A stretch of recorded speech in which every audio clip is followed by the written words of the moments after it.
Number 1. Williams' neighbor saw her enter an older model white four-door vehicle with two unidentified Caucasian men on July 25, 1994, outside of her Connolly, New York residence in the Connolly Trailer Park. She has never been heard from again. Her boyfriend reported her missing when he returned home from work and discovered she was gone. There was no sign of a struggle inside Williams' home. Williams left behind 3 children when she vanished.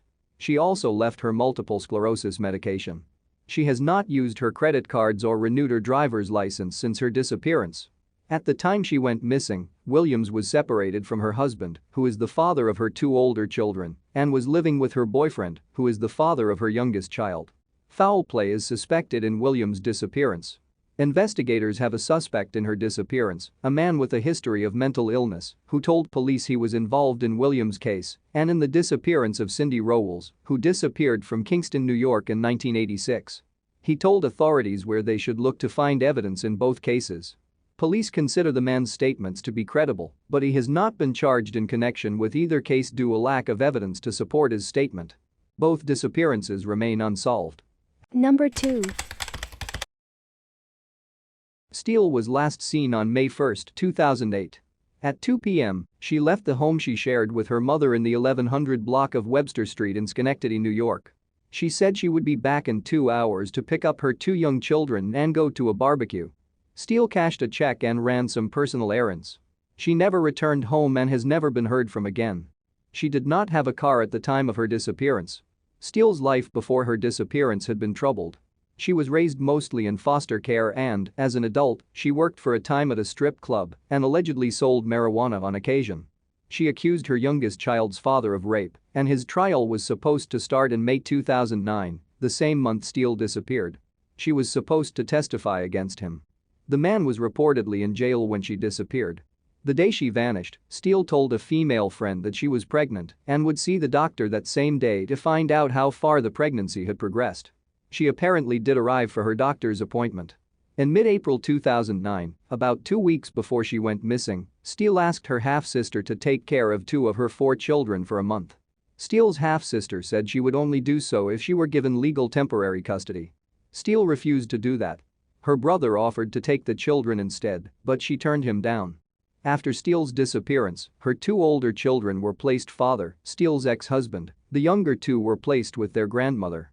It's uncharacteristic of Steele to leave without warning or abandon her children. She owned a prepaid cellular phone that disappeared with her.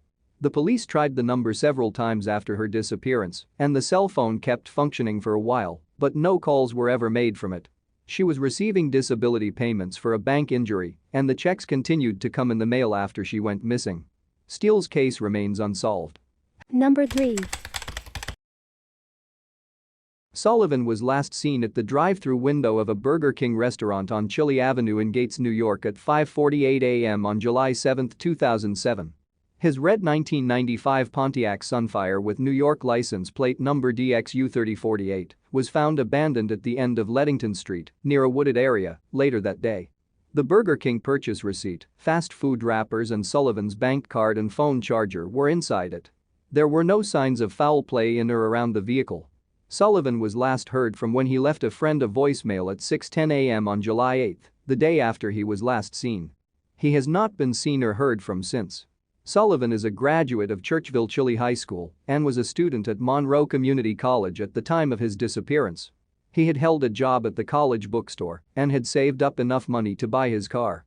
His hobbies include taking long walks and listening to music, and he was striving for a career in social work or the music industry.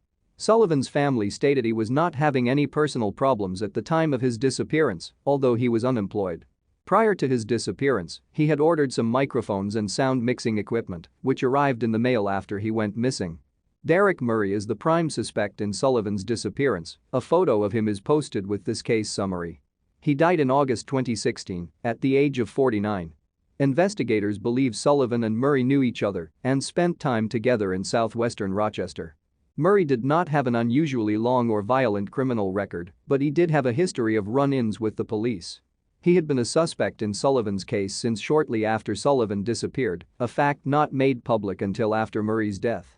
Authorities stated they think other people in the area know what happened to Sullivan, and they hope to recover his remains. Number 4. Duane was a student at Williamsville North High School in 1974. On October 30th, he called his mother and told him not to pick him up at school because he was going out with a friend to Akron Park. He asked his mother to pick him up at Miles Road. Duane's mother went to Miles Road as instructed, but Duane never showed up. He has never been heard from again.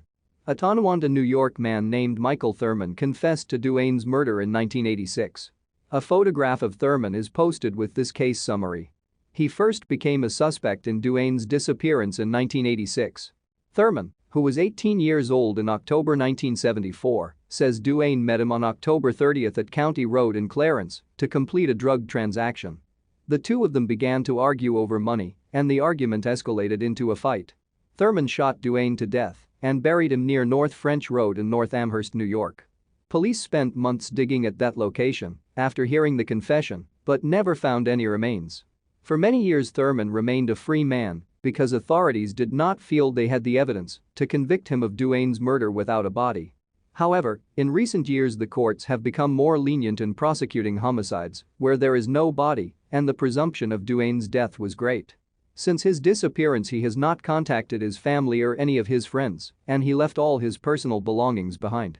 Authorities made the decision, in June 2003, to charge Thurman with second-degree murder in Duane's death. They elicited statements from witnesses who say they heard Thurman talk about killing him. Thurman was offered a plea bargain by prosecutors where he would face 5 to 15 years in prison. He took it, pleading guilty to first-degree manslaughter. Duane remains missing. No trace of him was ever located. Number 5. Tandler left his wife and child and moved from Brooklyn, New York to Spencer, New York in 2003. He began leading a transient, bohemian lifestyle and sometimes lived out of his car.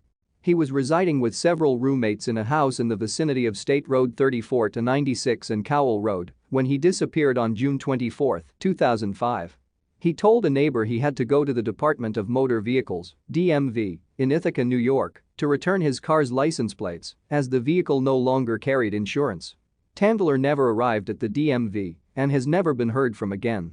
He was reported missing on June 30th. He left all of his possessions behind, including his car, driver's license, postal service identification from his former job, skin medicine, photographs of his daughter, and his prized mineral collection. Prior to his disappearance, Tandler was acquainted with Abraham Shorey, who became known as the Collegetown Creeper after he was charged with multiple incidents of voyeurism in Ithaca. Shorey skipped bail while awaiting trial. Tandler assisted Shorey's fiancée and her 6 children after Shorey's flight. After Tandler's disappearance, Shorey was arrested in California. He was reportedly not near Ithaca or Spencer at the time Tandler went missing, but nevertheless there is speculation that he was somehow involved in Tandler's disappearance. Tandler is a former postal worker. He grew up in the Brooklyn area, and his family still lives there. The circumstances surrounding his disappearance are unclear. Number 6. Arkadiy was last seen in Staten Island, New York on January 26, 2005. He had been visiting a friend and was last seen departing for home at 2:45 a.m. He never arrived and has never been heard from again. His cellular phone was left behind at home when he vanished. Later that morning, Arkadiy's parents found a message he had written and left beneath a television remote control in his bedroom. It read, "Sorry about this. No wake, no funeral." His parents notified police immediately, but for unknown reasons authorities did not begin an official search for Arkadiy for 6 days. Arkadiy's friends and family stated that they had not seen any indication that he was suicidal prior to his disappearance. He had broken up with his girlfriend shortly before his disappearance and was very upset about it, and she says he told her he had considered suicide before. Nonetheless, Arkadiy's loved ones do not believe he would have taken his own life. His parents stated that his disappearance was completely out of character and they do not know what could have caused him to leave. He had never even visited a friend's home before without parental permission. Arkadiy was a junior at Port Richmond High School at the time of his disappearance. He resided part-time with his parents on Brabant Street in the Mariners Harbor neighborhood of Staten Island and part-time in Bensonhurst with his adult sister, who was vacationing out of the country at the time of his disappearance. He is an avid skateboarder and investigators have searched for him at skateboard parks in Brooklyn, Greenwich Village, Staten Island and the East Village of Manhattan in New York City. Some agencies classify Arkadiy as a runaway, but he is considered to be an endangered missing person due to his depression and the note he left. His disappearance remains unsolved. Number 7. Todd attended a series of New Year's Eve parties with his younger brother and some friends in the New York City borough of Manhattan at Soho's Puck Building during the early morning hours of January 1, 1984. His brother stated Todd got drunk and became exuberant during the night. Between 1 o'clock and 2 a.m., Todd left the third party to take a jog and try to sober up. He was last seen walking in the vicinity of Mulberry Street and Houston Street in Manhattan. He left his wallet and jacket at the party and carried no identification or cash on his person when he vanished. He never returned and has never been heard from again. Todd's family reported him missing later in the day, and over 200 volunteers, many of them Todd's classmates and former classmates from college, searched New York City for him. They could find no trace of him. Investigators believe he may have been assaulted and possibly struck on the head while walking that night. He may be suffering from amnesia as a result of his injuries. His family stated he was streetwise and had been mugged before. An employee at the men's shelter in the Bowery in New York City told authorities that a man resembling Todd's description was in the shelter's area days after Todd disappeared. The worker also stated that the individual had a meal at the shelter, while another witness said that the man was later seen washing car windows on a Greenwich Village street. Todd attended an international school in Geneva, Switzerland, and is a 1981 graduate of Vassar College, where he ran cross-country. He was a clergy student at Yale Divinity School at the time of his disappearance and had passed the first round of qualifying exams for Presbyterian ordination. There were, however, some problems in Todd's life which may have caused him distress. He had pre-registered for 5 courses for the spring semester, but he wasn't performing well academically. He had gotten incompletes in 2 courses he'd taken in the fall of 1983, and these incompletes would automatically become failures if his coursework wasn't completed by February 1984. Even if Todd was able to complete the classes, he still wasn't on track to graduate from Yale on time. He was also suffering financial problems and had accepted financial assistance from relatives, and he was struggling to pay his tuition and his rent. He had ended his relationship with his girlfriend in the autumn of 1983. He had stated he planned to avoid his ex during the New Year celebrations, but she was at the party he attended that night. Todd was interested in jazz music and in peace and justice issues in 1984, and he volunteered for several charities. He was born in New York City and lived all over the United States and in several foreign countries during his life. In spite of Todd's difficulties, his family stated he was happy at the time of his disappearance, and they don't believe he would have ever left on his own. His case remains unsolved.